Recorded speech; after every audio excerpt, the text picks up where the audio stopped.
Podcasts are messages from the deep.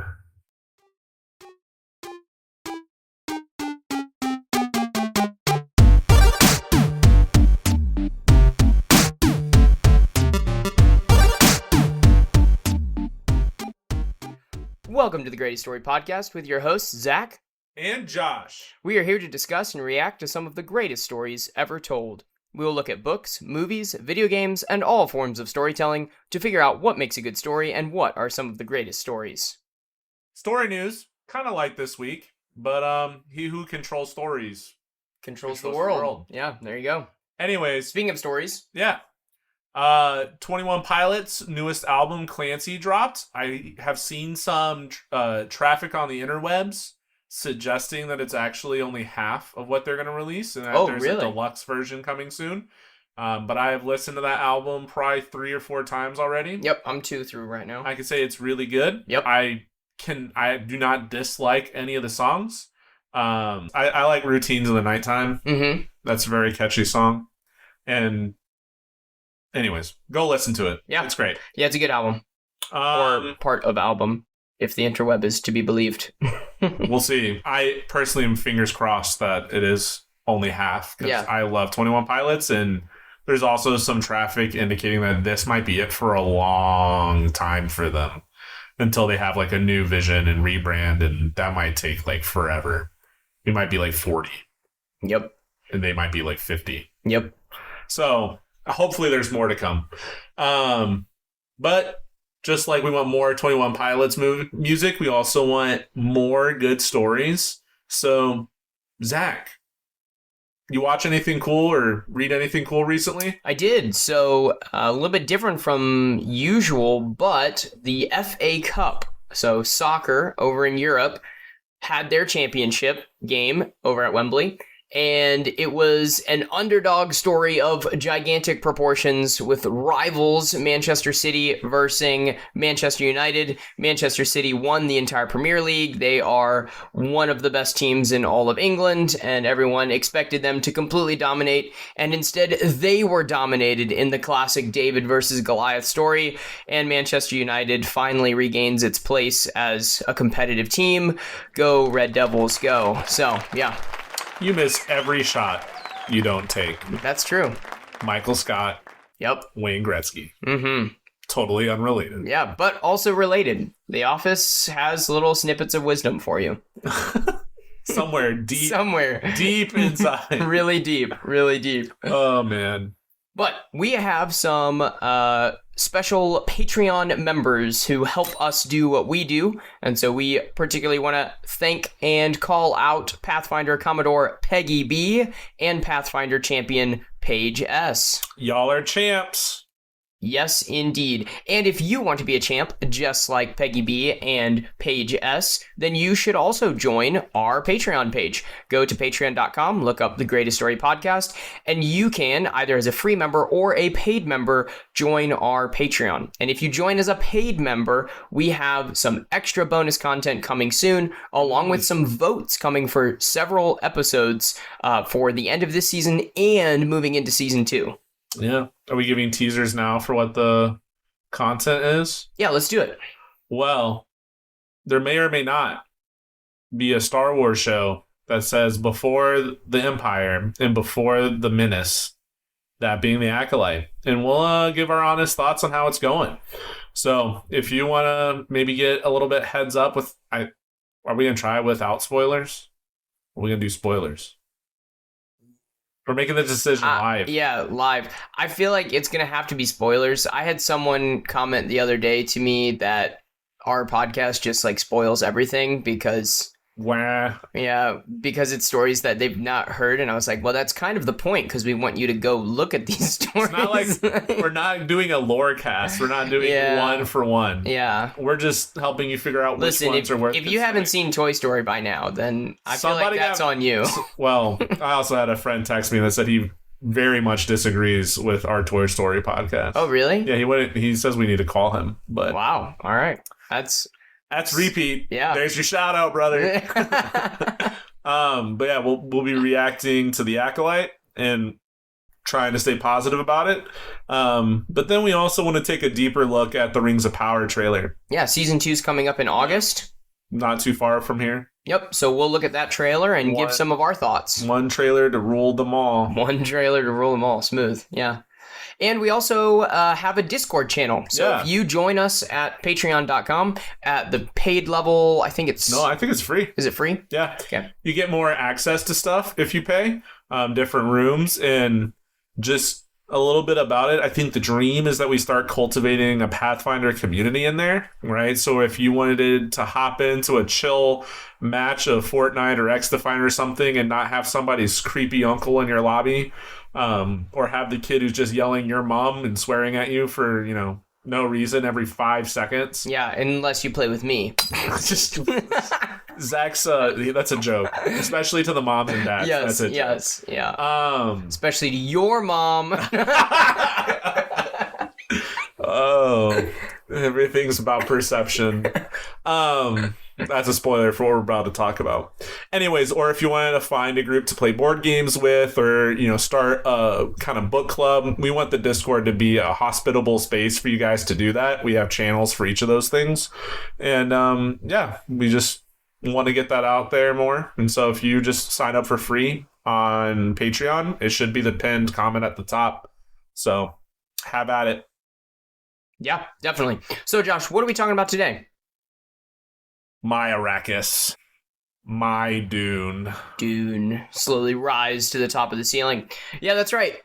We are talking about Dune. So we're going to put part 1 and part 2 of this 2-part story together and talk about them both today. Dune part 1 came out back in 2021. And then Dune part 2 came out just recently. Was it the beginning of 2024 or the end of 2023? Long time ago in a galaxy far, far away? Nope, that's actually wrong. That's 2024. Yeah, that's not right. Yeah. It was last semester. Oh, wow. My goodness. Okay. Reaching. Okay, so, we are going to talk about Dune Part 1 and Part 2. This is a really exciting story that has just come out, and if you remember back to, I think it was like our intro episode. It might have been the 1.1. Yeah, it was either the pilot I think or it was 1.0 pilot. 1.1. Yeah, it might have been the pilot. I put Dune as one of my top 3 stories, so pretty excited to talk about this one, and hopefully you will be encouraged to go see this as well. I think this is a 2-part movie that is worth seeing. I'll just start off with that. And it might even make your knives chip and shatter. Oh, there you go. Good work. Yeah, I really wanted to put that in. Yeah, that was good. Okay, so we get into Dune. Let's tackle the first one. Clear plot. I'm going to just give a quick summary of the plot.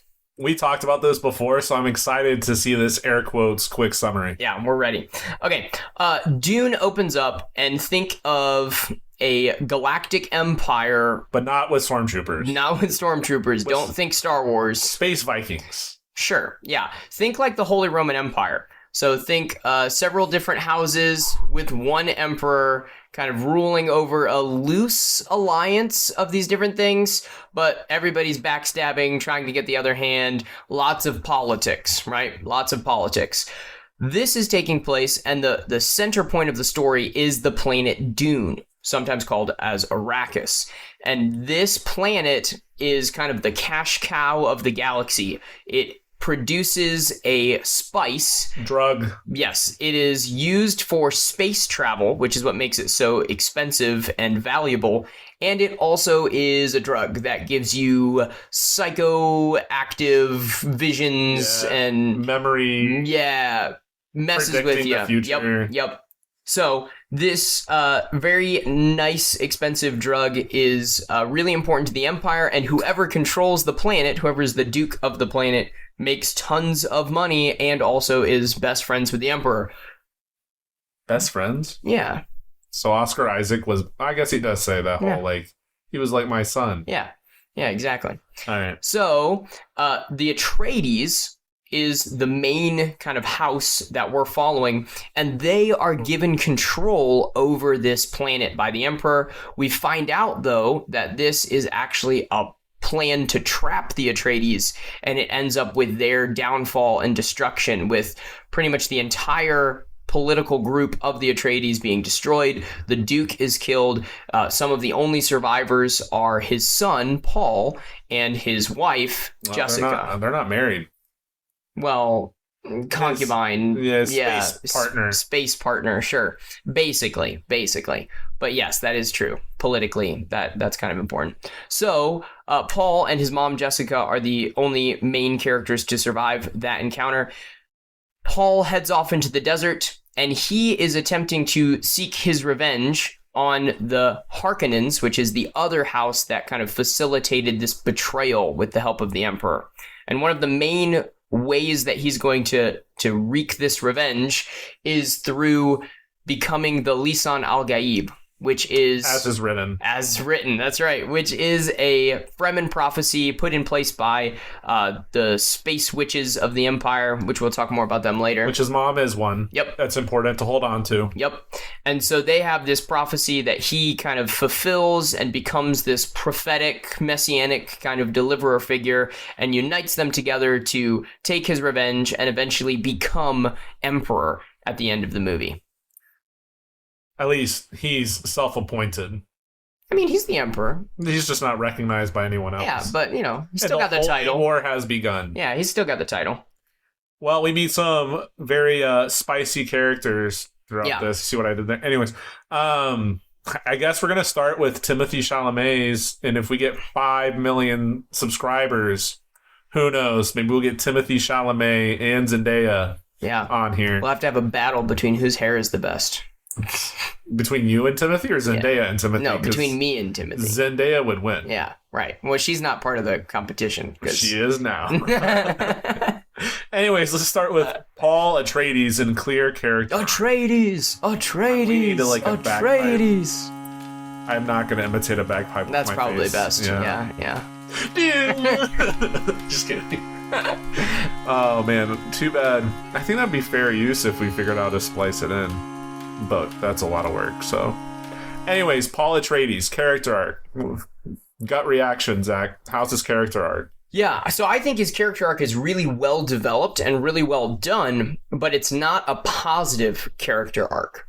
And so Paul starts off as a very intelligent and very caring young man that undergoes trauma, becomes filled with revenge, and is willing to manipulate whoever he needs to in order to get what he wants. We were talking about how it's kind of an inverted hero's journey. It's really about... It's a villain's journey. Yeah, and I guess it would be good for us to give some historic context, like in real-world terms. So the TLDR is that Frank Herbert, who wrote Dune, was a veteran of World War II in a similar kind of way as to J.R. Tolkien. And do you want to talk about this now, or do you want to wait till ethics? I mean, I've already started. Go for it. C.S. Lewis and Tolkien were veterans from World War I, and so it's him grappling with reality. So is this going to be a more trippy tale with no clear who's good, who's bad? Well, there are some clear bad guys, but it's harder to find clear good guys. It's more like who's awful and who's slightly less bad. Yeah. Yeah. Because, I'm going to save that for ethics. This is a big analysis of human nature and the way people interact with each other. Yeah. And so, but we'll talk more about that in ethics. So Paul's girlfriend... we're jumping to Chani. Sorry. No, go ahead. I was just going to say, we see Paul is terrifically skilled at all sorts of things, intellectually to the space magic. Yep. Oh, we didn't talk about that. There's space magic. It's more, just think like extra manipulation. That's the only. There's this entity called the Voice. It's called the Voice, right? Entity. It's a skill. Yeah. A skill called the Voice, where if you hit the right pitch? Yeah. You can mind control people. It's like influencing them, but yeah. And he's good at that. He's a skilled fighter. And he's, I don't know, he's not really rip roaring and ready to go. He's kind of thrust into, I guess he wants to hang out with Duncan, Idaho. Yeah. His Jason Momoa. That's Jason Momoa. If we get 10 million subscribers, we'll get Jason Momoa on, and that would be an event. That would be an event. Anyways, but he's kind of peaceful, And the whole point of the climax of the first movie is he has to take somebody's life. Yep. It's the and first person he's killed. And it's kind of unlocking a doorway, and that's kind of the doorway into the second movie where he kind of wholeheartedly embraces revenge. Yep. But he goes from that to becoming a hero figure and then manipulating his hero status. Yep. To get what he wants. And plausibly become a villain. Yeah. But we're not there yet. Yep. We'll get to that. I think it depends on your point of view, whether Paul is a villain or not. What I said is true from a certain point of view. You wanted to talk about Chani? Yeah, so Chani is a Fremen. She's one of the native people on this planet of Dune, and she falls in love with Paul. She does not like outsiders. She begins to trust Paul as an outsider, but then as Paul becomes more manipulative and as he basically uses her people to accomplish his own ends, she kind of breaks with him and no longer trusts him and kind of reverts back to, well, I'm going to help my people, but I'm not going to help anybody else. Yeah, and it's gut-wrenching to watch in the movies.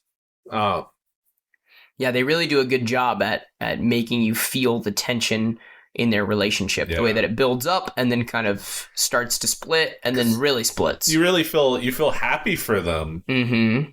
And they have a beautiful soundtrack. Yep. Was it Beginnings or Such Gentle Things? Yeah, something like that. Yeah.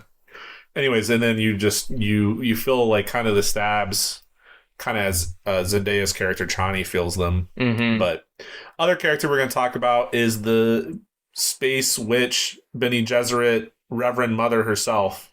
Yeah, so Jessica. Paul's mom, Jessica, who has an absurdly normal name. Yeah, for like a space witch Wi-Fi space sci-fi movie. Jessica. But Lydia was actually giving some insight on this. Do you want to share what Lydia was saying? So my wife was talking about how Jessica is a really compelling character, which maybe we'll talk about this a little bit later on in the rubric, because Jessica undergoes a lot of trauma, and so you see her character arc develop into someone who kind of goes off the deep end. She is taken from her kind of family at a young age. She's conditioned by this cult of space witches. She's married off for a particular strategic alliance with the Duke. Then she has to watch her partner get killed as the Duke is betrayed. Then her son almost dies several times. All of these things happen, and she eventually gives herself over completely to this Fremen prophecy, this Bene Gesserit kind of propaganda, in order to literally drinking a special spice-induced kind of poison that causes her to experience all the memories of the past. So yes, real trippy. I get it. Can but you get clarity on the future? I mean, if you know the past, you can. Yeah, that's true. It helps you see the future in that sense. History is an important subject, children. That's very true. Very true. And so she eventually just kind of goes full in on this prophecy, becomes a religious figure of her own, and is basically trying to just convince everyone that Paul is this prophetic Messiah deliverer. And and there are other characters, and they don't grow as much, but I mean, even with just these three, there is a clear rise and fall, or fall and rise and fall.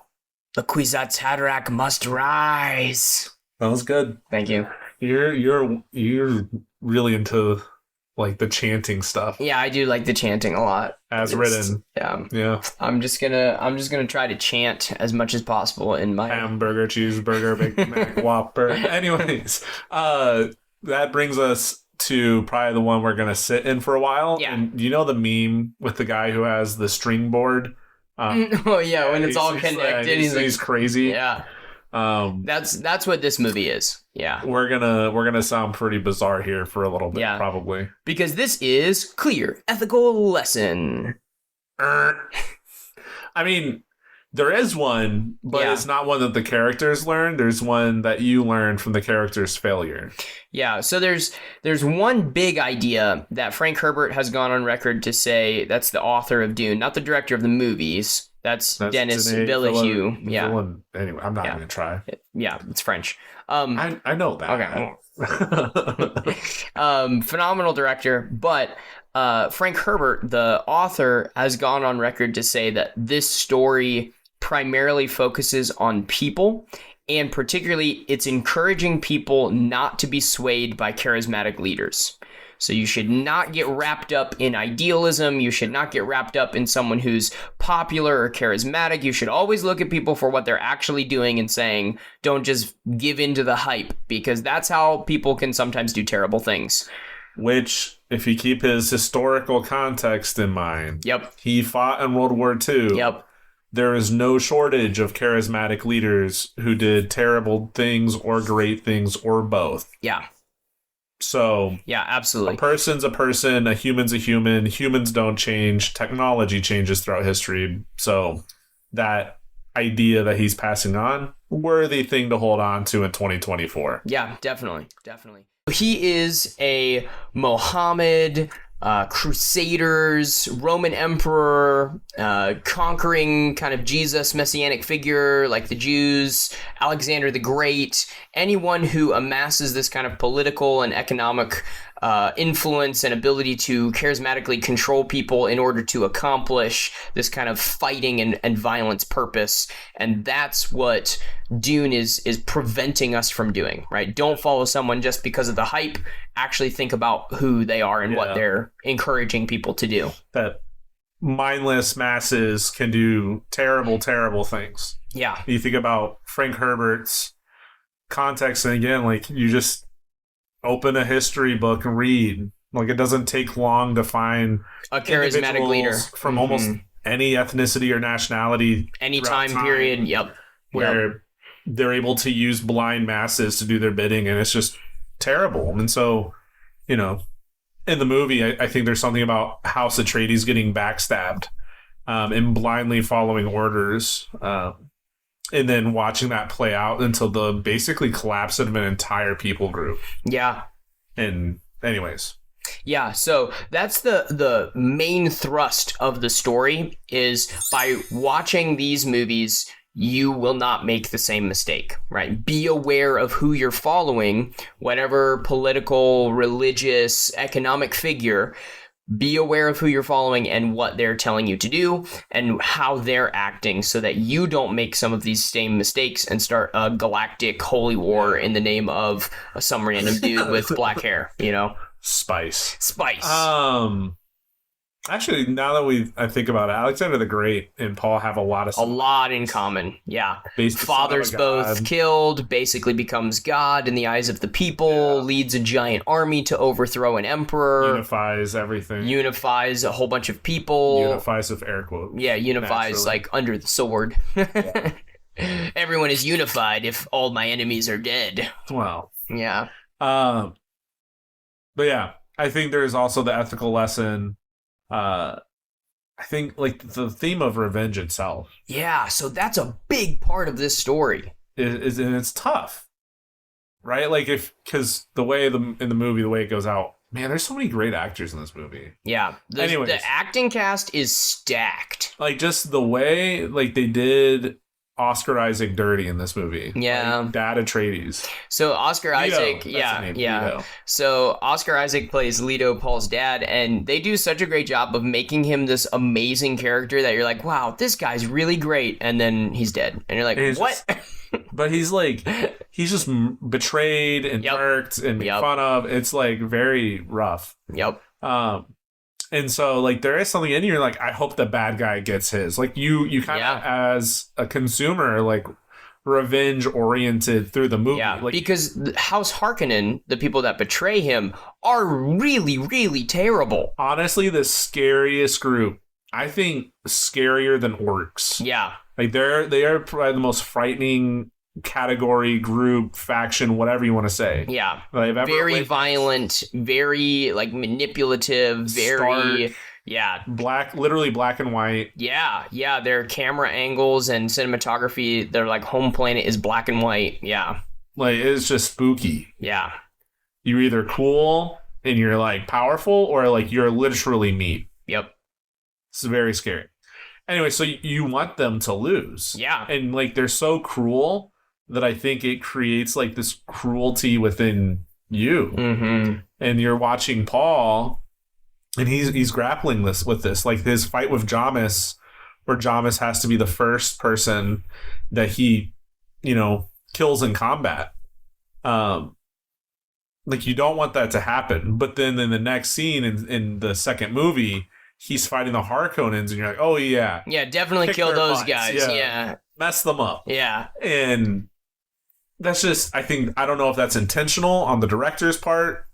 I don't know if that's just reading too much into things, but this idea of revenge being bad and being painful for everybody involved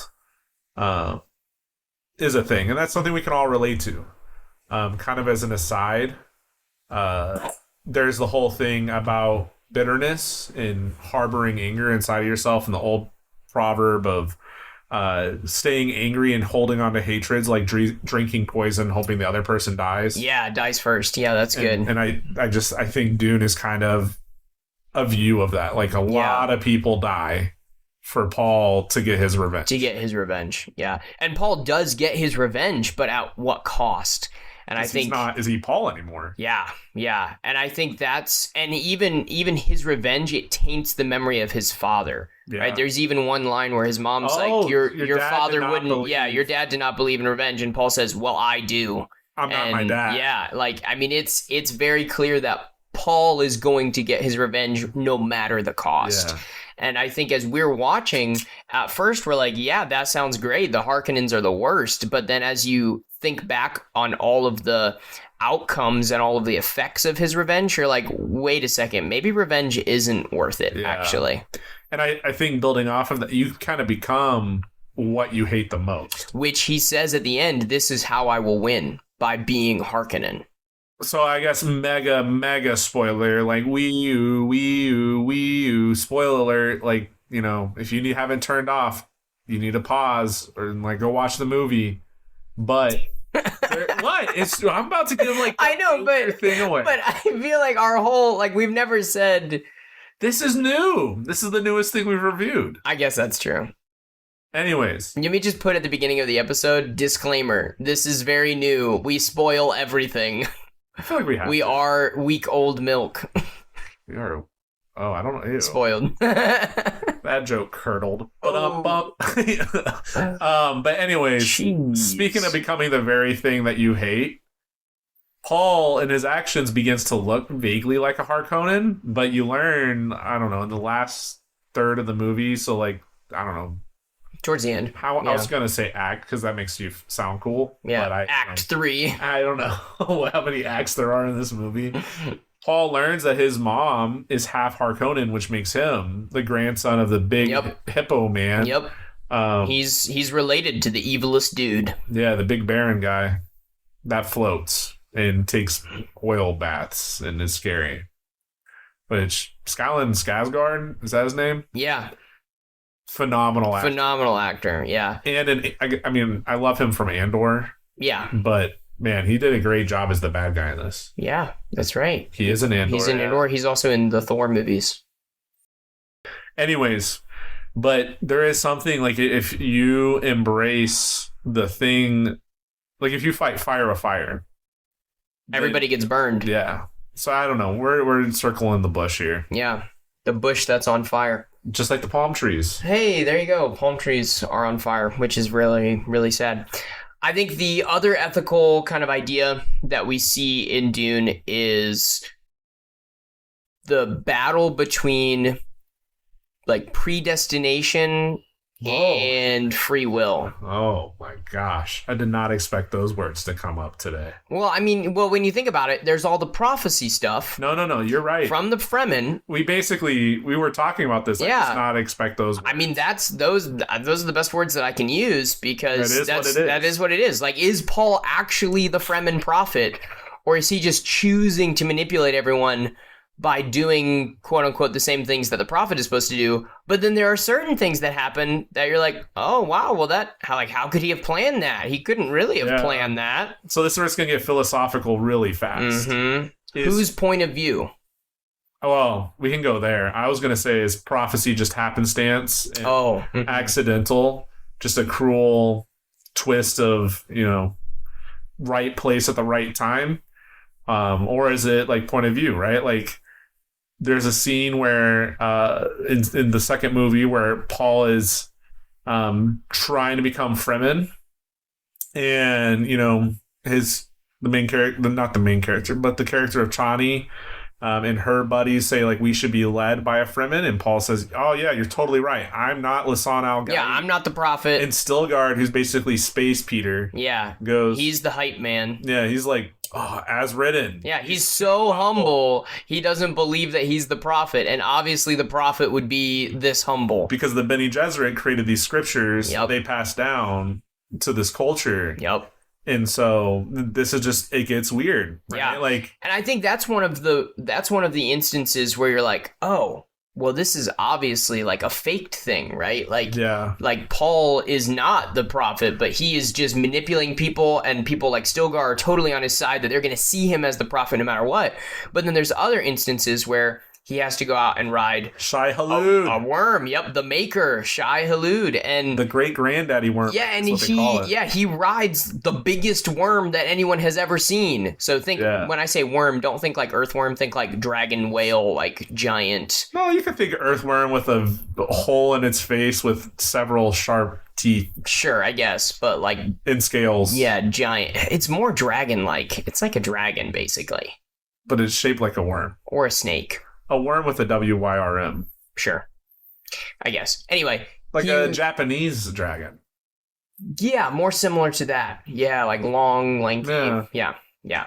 So he rides the biggest one that anyone's ever seen, just like the prophet is supposed to do. As written. And so you're like, oh, well, he couldn't have planned that one, so that just happened to fit the right person at the right time, so maybe he really is the prophet. Then again, the Bene Gesserit messed with his DNA and have been cultivating him as a specimen for generations. So maybe he was able to influence it somehow, yeah. So there's all these different ideas, and it kind of depends on your perspective, and that even is the character of Paul, right? From the Fremen perspective, he is a savior. He is a deliverer. He returns Dune back to them. He is leading them on a holy war in his name. Like, all of these things make him a hero, but then other people like Chani, who is a Fremen, says, no, Paul is not a hero. He's manipulating my people with this prophecy to his own ends. There's even a split culturally, right? Like, there's the northern Fremen and then the southern Fremen. Yeah, but he unites them. He does, but not in the beginning. Right. Chani holds on to that identity of the northern Fremen, where like the southern people, man, they're the religious crazy people. Yeah. Yeah. And it's just, I don't know. Like, there is not a clear answer. Yeah. Right? Like, is this destiny because it was written it was going to happen, and it did happen. Mm-hmm. Or is it all like just a I don't want to say beautiful because it's not beautiful, but a masterful manipulation for centuries. Yeah. Even down to like the genetics of Paul's mom and down to his own. Like, is it just masterful manipulation for generations and just like one secret, Illuminati type organization, like pulling the strings of the galaxy of everything. Yeah. So it's really, really compelling, but it makes the ethics really shady. Yeah, but that also forces you as the viewer to engage with that. And so you have to decide for yourself, what kind of a figure is Paul? What is he actually doing? Is he the charismatic leader we're supposed to follow? Probably not. And so you are engaging with these same ideas, free will, predestination, Paul's mentality. And I think that is where the ethics really highlight for us. Like, who you are following makes a big difference, and you should follow someone that is right. Which is hard because you're watching Paul as the protagonist. Yeah, and you think he's the hero, and he kind of is, but from a certain point of view. But he's also kind of a villain. Yeah. Which I get, like, it's important to remember throughout history, all these characters in history, like Alexander the Great, was a guy. Yep. And from his point of view, he probably was the hero. Oh, he was. In fact, we know that. Yeah, he views himself as the hero of the story. And he eventually believes that he is a god. Yeah. in multiple levels. Yeah. We're not here to talk about Alexander the Great. Right. But it's that same kind of idea. So what about as we move off of ethical lesson? What about clear conflict and resolution?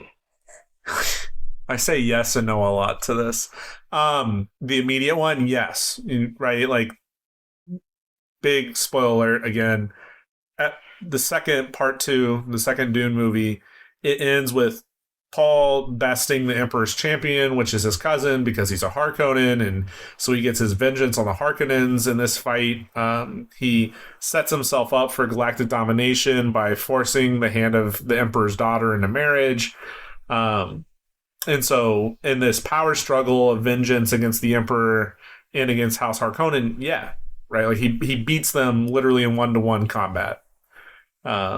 However, then that just sets up another conflict, right? Because now is it a House Atreides now? Well, like, what are they considered in the galaxy? Just the Fremen? Yeah, it's the Fremen. Okay.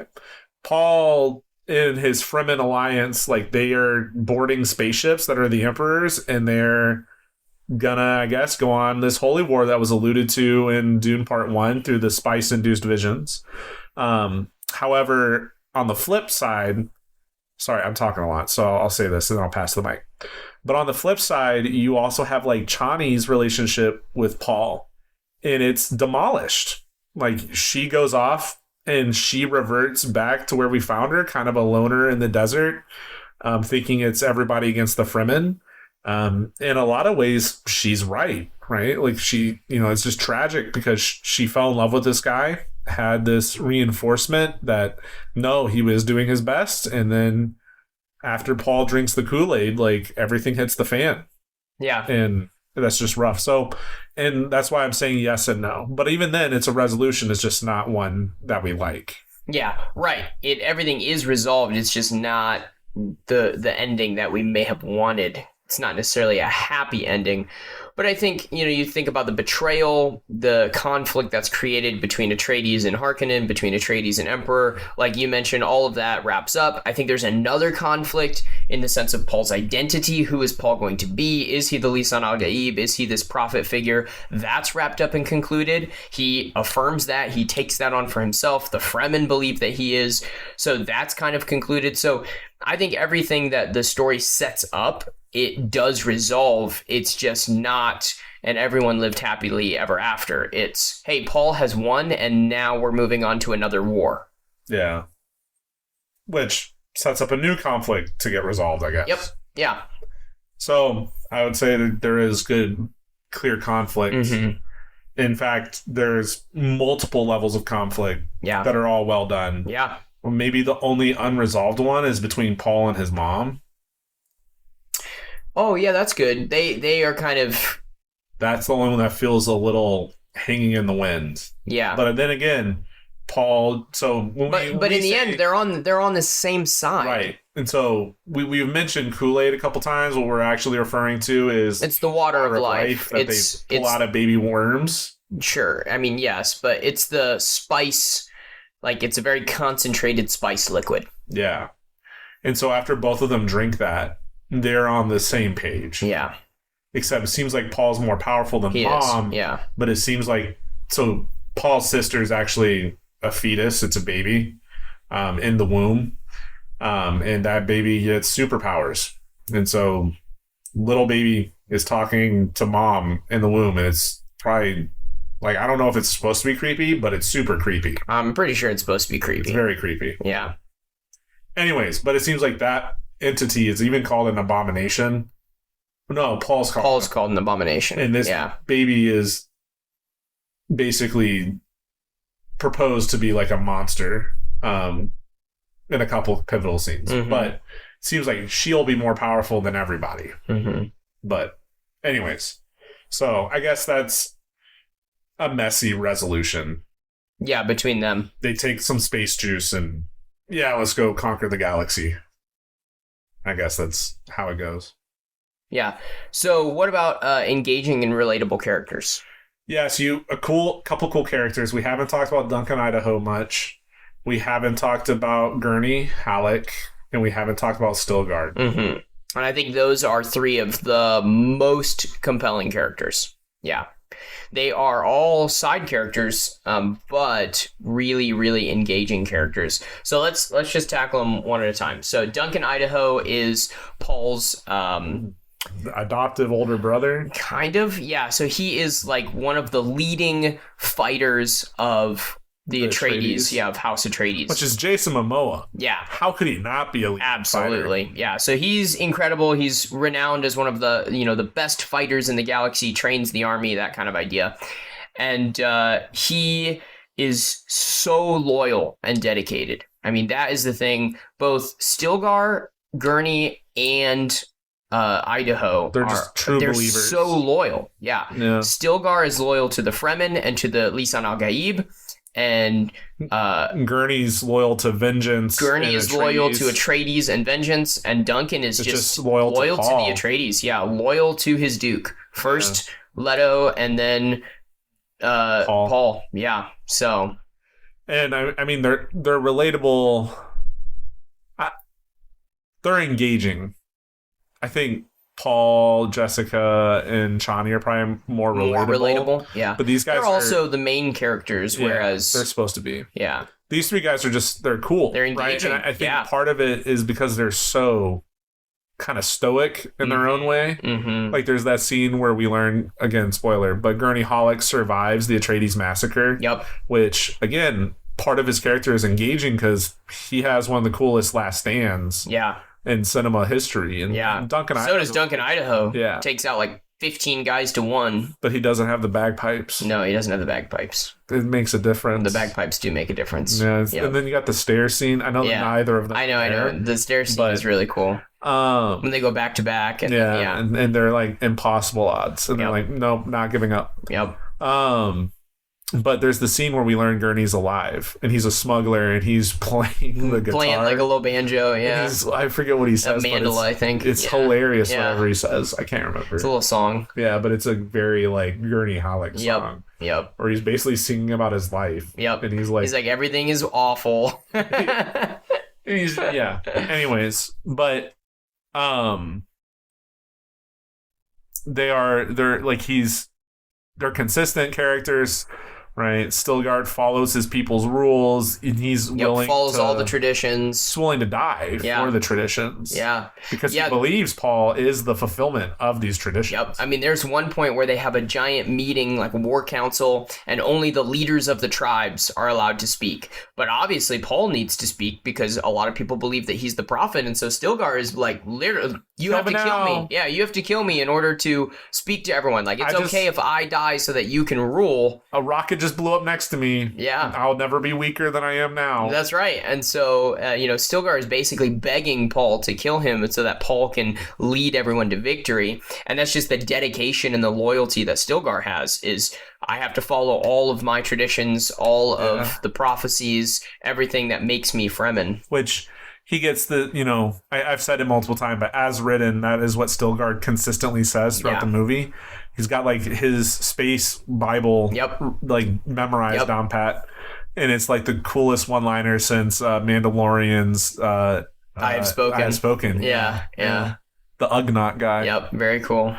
I guess we're good. Like we've talked a lot about Paul, Chani, Jessica. Yeah, we've talked about them. They are engaging and relatable characters. They have their struggles, their flaws, but they also have their successes and their strengths, which is really cool. What about captivating world? Again, this is going to thrive here. I've not read Dune the book. The movies make me want to, and so I have a copy. I just need to sit down and read it. But it's on scale, like that there is a scale similar to Star Wars, Lord of the Rings, Game of Thrones, whatever mega franchise you can think of. The world is equivalently big, if not bigger, because it's a galaxy. So you could literally pick a random planet and be like, yes, from the world of Dune, and make a whole one-off story. But just the thing that stands out to me the most is color. The color palette and consistency is unbelievable. And it's just attractive to the eye, the way they make the world work. And the way they use blues and oranges specifically is just, I don't know. It's hard to explain. Yeah, the cinematography is really, really beautiful. It's really well done. I appreciate a lot of the Dune world and what they do. I appreciate a lot of how it brings you back to your own life, and it brings you back to the politics of real life. It brings you back to the charismatic figures of real life. And I think that Dune captures the human experience, even in this kind of futuristic, otherworldly setting. It still feels like real life, just plausibly, in a different time period. Yeah. And I think that's really impressive how they're able to capture that. Speaking of that, what about consistency? I mean, the desert's brutal. They always make that a point. You got this stilt suits. Yeah, the still suits. Still suits without the T at the end. Yep. I mean, it's such a nitty gritty world down to harvesting H2O from dead opponents. Yeah. Right. And they capture the harshness, but also the beauty of the desert simultaneously so well with like the sacred pool of tears. Is that what it's called? Yeah. I don't know if they give it a name, but I called it the sacred pool of tears. Yeah, I like it. Yeah. But the cities in the second movie, the vehicles are all very realistic. I mean, even the weapons they use, like we had a whole discussion watching the movie together with Aaron, who I promised I would give a shout out. So here we are. There you go. And we had a discussion about the weapons. Real quick, one of my favorite moments from watching the movies with Aaron. It's capes. No, well, yes, we had a really good discussion about the epicness of capes and hoods in the movie, particularly Dune Part 2. But no, whenever Fade Rotha appears on the screen, Aaron was like, man, I really hope that he gets to fight Paul at some point. And I was just like trying to hold back oh yeah, that's literally how this movie ends. Yeah, that's definitely happening. Which, I mean, the fights are also like the consistency is just there. The fights are brutal. They're fast. They look like knife fights. They look like knife fights. Yeah, they're. My point with the weapons is like there's a lot behind like why don't they use guns? Why do they use knives? But they also use rockets and the whole. There are no robots. There's a reason for that. Like there are clear explanations for why there are things in the world and why is it the way it is. Yep. So I think consistency is wonderful. Yeah, it does really well. Well, Josh, that brings us to the end. So much more we could have said. Oh yeah, I really encourage you to go and check these movies out, and if you have the time to go and check out the book as well for more detail and some more understanding about the story itself. Really, really quality story. But as we kind of come to the end, what would you give it there, Josh? See, I'm not the type of guy that's like, this deserves 100%. Yeah. Like, that's hard for me. Yeah. However, I just remember leaving the movie theater after seeing Dune 2 and being like, this might be the greatest cinematic experience. My speech impediment showed up there. Anyways, the best cinematic experience I'll have in my lifetime. It was a wild ride. The sound quality, the shots, the colors, the costumes, the acting. So as movies, I haven't read the book, but as movies, I guess I'm going to have to land on S tier. Yeah, I am also going to land on S tier. I did the math. It came out to, I know Josh didn't want to give 100%. This came out to like a 97, 98 for me, so it's very, very solidly. I can get behind a 97. Yep, it's very solidly in the S tier. As far as cinematic experience, I saw it 3 times in theaters, and I've seen it 2 times last week since it's come out, so... I 2? Yeah, oh, that's true. yeah. I watched it once with you, and then I watched it before I got there. So literally like back to back. So yes, I think this is an amazing story that everyone should go and check it out. And if you can, watch part 1 and then part 2. Yeah. They really are designed to be together. That's why we've put both of them together in this one episode. It is an event. You need to block out like 7 hours of time. Yeah, they're like both 3-hour movies, so it's a commitment, but I think that it's an enjoyable one once you get into it. Yeah. But that brings us to the end of the episode. We really, really love the support that we're getting from you guys as listeners, and we want to continue to make this content.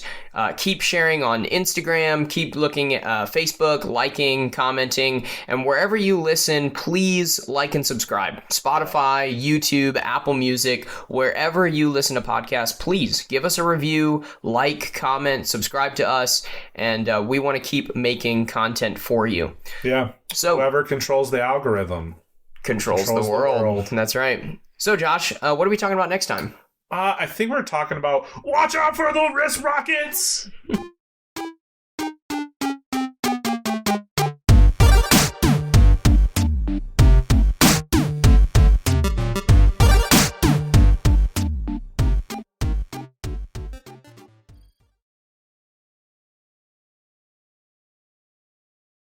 Lydia dislikes next semester.